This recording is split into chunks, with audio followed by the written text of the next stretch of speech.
Project Phoenix, the program behind the Montauk myths. A winking field guide to the folklore of Project Phoenix, where rumor files and beachtown tall tales tango under a retired radar dish. Number 5. Phoenix Protocols. If the program existed, a delightful if, its paperwork would read like a noir poem. Memos with more black bars than words, budgets listing, nonlinear coffee supplies, and codenames that sound like indie bands, Honey Wrench, Silent Parrot, Midnight Receipt.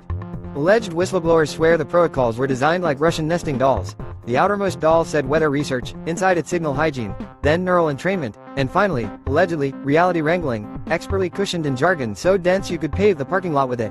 The genius of plausible deniability is that it's indistinguishable from bureaucracy. Lose the trail and you've still got a fine collection of stapled mysteries and purchase orders for fabricated anomalies, QTY, variable. Whether Phoenix was a program or a vibe, the paperwork is the punchline. Number 4. Beast on the Airwaves. The legend goes that one night the antenna woke up cranky and coughed a monster into being. An AM band abomination stitched from static, angry metadata, and the collective nightmares of anyone who'd ever fallen asleep to white noise. Witnesses, campfire certified, recall a silhouette rippling like bad reception and a roar that modulated between late-night talk radio and "Please stand by." Some say it was mass hysteria amplified by a weather inversion. Others blame a prankster with a fog machine and a flare for Foley. But try telling that to the fishermen who swear their radios snarled back at them, or the DJ who claims his signal briefly interviewed the creature and got only feedback. Hoax or not, the beast broadcasts one enduring truth.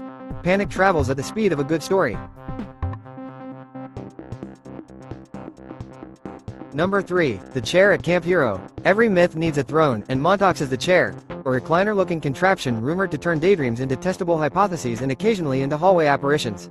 The lore casts a teenage prodigy as a subject, headphones on, heart racing, thoughts dialed like a knob while engineers in rumpled lab coats pretended they weren't scared of his imagination. Dial in Serenity, you get a soft rain in June. Dial in Dread, lights flicker, clocks apologize, and someone sandwiched to manifests.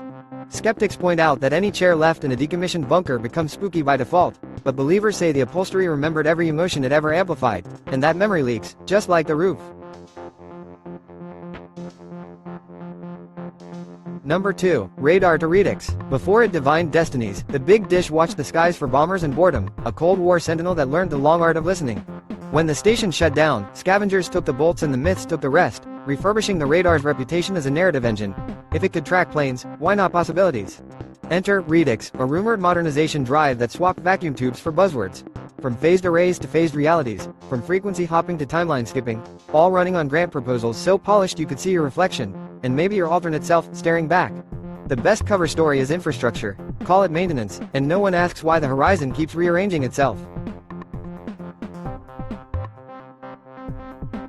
Number 1. The Pineal Gate. At the heart of the Phoenix saga is a door with no hinges. The Pineal Gate, supposedly a tunnel that shortcuts through the skull's night sky to tomorrow's sunrise.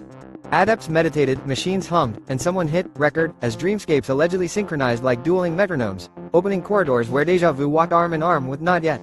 Did anyone step through? Depends on whether you count returning with a seashell that whispers your name as evidence, or waking to sand in your sheets after a nap taken miles inland.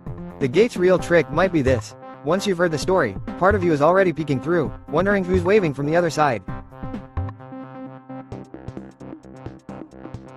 Whether Phoenix was paperwork, performance art, or pure invention, the Montauk myths remind us that the best antennas aren't metal. They're the human hunger for a signal that says, there's more to tune in.